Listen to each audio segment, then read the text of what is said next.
Hello everyone. तो आज लेखपाल का पेपर हो गया है, तो हम देखते हैं कौन से क्वेश्चंस आए हुए थे और उनका आंसर क्या है। तो सबसे पहले पार्ट को अगर हम देखें तो हिंदी का पार्ट था और इसका एक पैसेज दिया गया था जिसको सॉल्व करना था। इससे कुछ क्वेश्चंस पूछे गए थे। तो सबसे पहला क्वेश्चन पूछा गया था कि मनुष्य को किस प्रकार कर्तव्य का पालन करना चाहिए। तो इसका सही आंसर था उपयुक्त सभी। अगला क्वेश्चन था कि मनुष्य ने सफलता की कुंजी किसे कहा है। तो सही आंसर था असफलता को।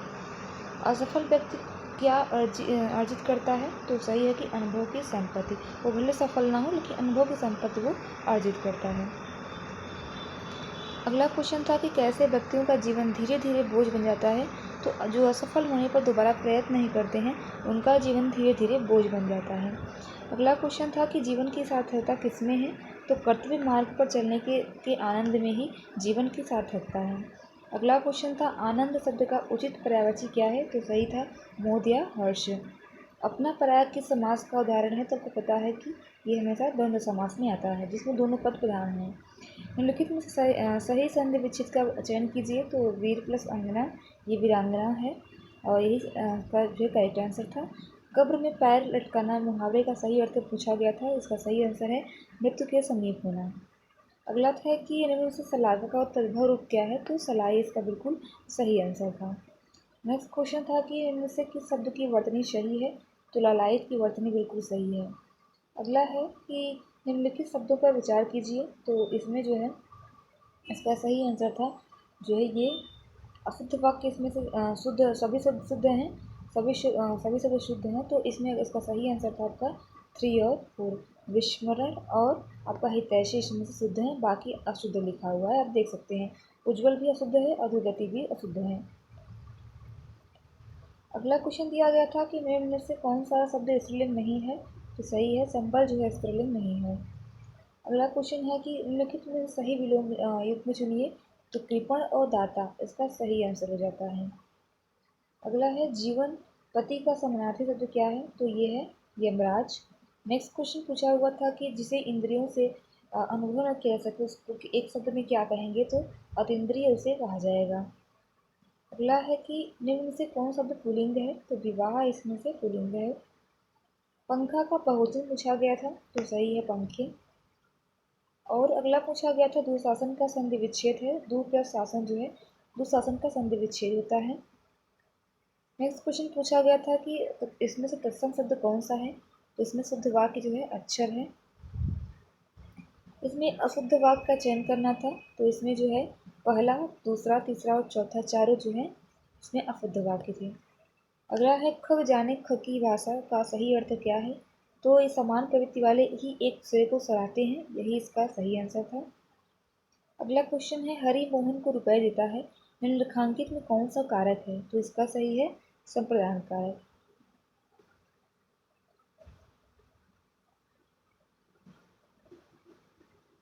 अगला है अरुण शब्द का अनेकार्थी है। तो ये प्रातःकालीन सूर्य सिंदूर, ये जो है अरुण शब्द का अनेकार्थी है। आज की सभा में अनेकों लोग उपस्थित थे। तो इसका सही आंसर है इसमें अशुद्ध निकालना। तो अनेकों लोग है तो अनेक लोग होगा यहाँ पे, अनेकों लोग इसका अशुद्ध है। ये आपके 25 क्वेश्चन हिंदी के थे। अब जो है मैथमेटिक्स से पूछे गए थे, इसमें देख लेते हैं। पहला क्वेश्चन था, इसका आंसर बिल्कुल 63 करेक्ट था। नेक्स्ट क्वेश्चन पूछा गया था, इसमें 33 इसका बिल्कुल सही आंसर था। अगला बहुलक को निकालना था, इसका 3 बिल्कुल सही था। नेक्स्ट में माध्यिका को ज्ञात करना, जिसका आंसर 13 था। एक क्वेश्चन दिया गया था एक समबाहु त्रिभुज का परिमाप सेंटीमीटर में ज्ञात कीजिए जिसका आधार 18 सेंटीमीटर है। तो इसका सही आंसर आपका रहा था 54 सेंटीमीटर। अगला क्वेश्चन है एक आयत का क्षेत्रफल सेंटीमीटर स्क्वायर में ज्ञात कीजिए जिसकी लंबाई 12 सेंटीमीटर और चौड़ाई 11 सेंटीमीटर है। इसका सही आंसर था 132। संचयी वार्ता बटन नीचे दिया गया है और यहाँ से आपको वार्ता निकालनी थी। तो इसका जो है सही आंसर आपका था, ये वाला आंसर बिल्कुल सही था 19 से 21। अगला क्वेश्चन दिया गया था कि 2240 से गुणनखंडों का योग ज्ञात कीजिए। तो ये सही था 6096।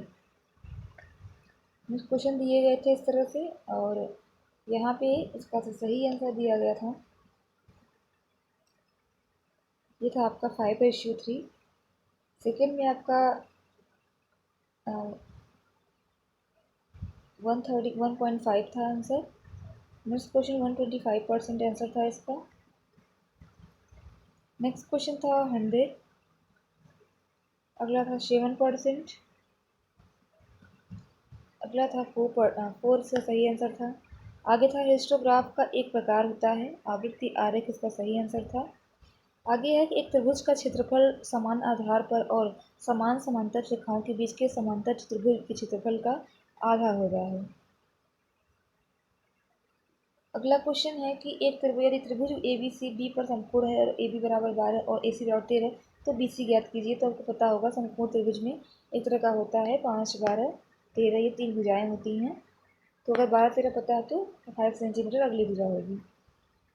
अगला क्वेश्चन दिया गया था कि द्विघात समीकरण एक्स स्क्वायर माइनस 4x के मूल निकालने थे। तो ये आपका 2 + -√5 इसका सही आंसर है। अगला क्वेश्चन दिया गया था आपका परसेंट से, जिसका आंसर था 3380, ऐसा बिल्कुल सही था।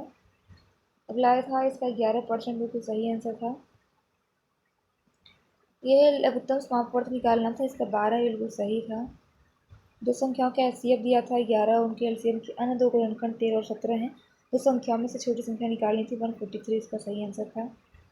इसका 5 बिल्कुल करेक्ट है। इसका 360 सही था। 50 में से पूछा था कि एक बारंबारता बहुभुज अनेक भुजाओं वाली होता है तो बंद आकृति, इसका सही था। अगला क्वेश्चन पूछा गया था कि नई प्रौद्योगिकी का उपयोग करके ईंधन की बढ़ी हुई दक्षता से मनुष्य और पर्यावरण को कैसे लाभ होता है। तो प्रदूषण और खपत में कमी आएगी, इससे इस तरह से लाभ होगा। अगला पूछा था कौन नेपाल में हिमालय पर्वतमाला में एवरेस्ट बेस कैंप को फतह करने वाले सबसे कम उम्र के भारतीय पर्वतारोहियों में से एक बन गए हैं। तो रिधन मानिया इसका सही आंसर था। अगला है कि किस देश ने मई 2022 में ब्रिक्स विदेश मंत्रियों की बैठक की अध्यक्षता की थी। सही आंसर था चाइना ने किया था। अगला है सुभाष चंद्र बोस को देश नायक किसने कहा था। तो रविन्द्रनाथ टैगोर ने कहा था। किस रियासत के खिलाफ अभियान को ऑपरेशन पोलो कोड नाम दिया गया था। तो हैदराबाद इसका बिल्कुल सही आंसर है। भारत में निम्नलिखित में से किस राज्य में सबसे कम लोकसभा सीटें हैं। तो सही था सिक्किम। अगला क्वेश्चन है ईएफटी का पूर्ण रूप क्या है। तो इलेक्ट्रॉनिक फंड्स ट्रांसफर इसका सही आंसर था। बाफिन द्वीप किस देश में स्थित है। तो कनाडा में ये स्थित है। प्रेस की स्वतंत्रता भारतीय संविधान किस अनुच्छेद के तहत निहित है। ये आर्टिकल 19 और 21 दोनों में है। तो किस पंचवर्षीय योजना के बाद रोलिंग प्लान का लागू किया गया था। तो ये 5वीं पंचवर्षीय योजना के बाद रोलिंग प्लान लागू किया गया था। 1942 में भारत छोड़ो आंदोलन प्रस्ताव पारित किया गया था। भारत का वायसराय उस समय कौन था। तो लॉर्ड लिसन बोस में भारत के वायसराय थे। बीसी राय पुरस्कार किस क्षेत्र में दिया जाता है। तो चिकित्सा क्षेत्र में दिया जाता है। अगला क्वेश्चन है निम्नलिखित में से भारतीय संविधान के, ये नॉर्मल सा क्वेश्चन था, राज्य के नीति निर्देशक सिद्धांत शामिल है। तो ये 36 से 51 तक आपके आर्टिकल में है। महात्मा गांधी ने नमक सत्याग्रह कहाँ शुरू किया था। तो ये साबरमती से स्टार्ट किया था। सती प्रथा को किसके द्वारा समाप्त किया गया था। तो लॉर्ड विलियम बेंटिंक ने समाप्त किया था। ब्रिटिश शासन के दौरान भारत की अर्थव्यवस्था जनसंख्या जीविका के लिए क्षेत्र पर निर्भर है। अधिकांश जनसंख्या जीविका की किस क्षेत्र पर निर्भर थी। तो प्राथमिक क्षेत्र पर थी। अगला क्वेश्चन था कि उत्तर प्रदेश भारतीय संघ में कितने राज्यों के साथ अपनी सीमा साझा करता है। तो ये सही 8 राज्यों के साथ। उत्तर प्रदेश की अर्थव्यवस्था आधारित है, कृषि पर आधारित है। सबसे लंबा राष्ट्रीय राजमार्ग कौन सा है जो उत्तर प्रदेश से होकर गुजरता है। तो इसका NH2 या फिर इनमें से कोई दोनों ऑप्शन हो सकता है। लिखित में से किस अनुसूचित जनजाति की जनसंख्या उत्तर प्रदेश में सबसे अधिक है। तो सही है थारू। लिखित में से कौन सा जल डमरू मध्य भूमध्य सागर को अटलांटिक महासागर से जोड़ता है। तो ये आपका जिब्राल्टर जल डमरू मध्य है। लिखित में से किसे उत्तर प्रदेश में मंदिरों के शहर के रूप में जाना जाता है। तो ये सही है, बनारस को मंदिरों के शहर के रूप में जाना जाता है। उत्तर प्रदेश में IIT शहर स्थापित किया जा रहा है। तो लखनऊ में।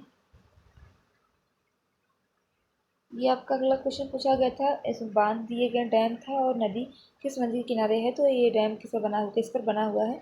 तो मैच करवाना था। इसका सही आंसर आपका था पहला ही BCDA और इसमें अगर हम देखें तो यहाँ से एक दो से ही पता चल जाता।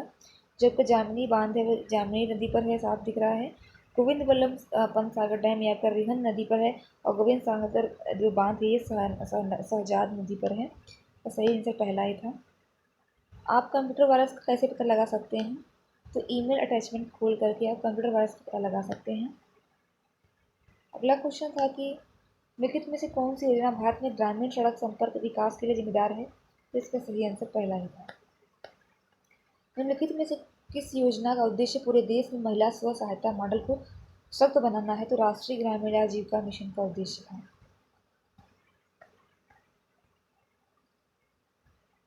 अगला क्वेश्चन था निम्नलिखित में से कौन सी योजना के तहत किसी भी ग्रामीण परिवार के वयस्क को एक वित्तीय वर्ष में 100 दिन की रोजगार गारंटी दी जाती है? तब पता होगा ये आपका ग्रामीण रोजगार गारंटी योजना है। भारत सरकार के निम्नलिखित में से कौन सी योजना विधवाओं, बुजुर्गों, विकलांग लोगों को पेंशन के रूप में वित्तीय सहायता प्रदान करती है? तो NSAP आपकी ये है, NSAP। अगला क्वेश्चन दिया गया था कि निम्नलिखित में से किस योजना का उद्देश्य भारत में ग्रामीण गरीब लोगों को आवास प्रदान करना था? तो ये आपका प्रधानमंत्री आवास योजना था। भारत सरकार के निम्नलिखित में से कौन सी योजना ग्रामीण क्षेत्र शहरी क्षेत्र में युवाओं के प्रवास को रोकने का प्रस्ताव करती है? तो ये आपका FGRY है, संपूर्ण ग्रामीण रोजगार योजना। ग्रामीण राज पंचायती राज प्रशिक्षण संस्थान उत्तर प्रदेश में निम्नलिखित में से किस स्थान पर स्थापित है? इसका सही आंसर था लखनऊ में।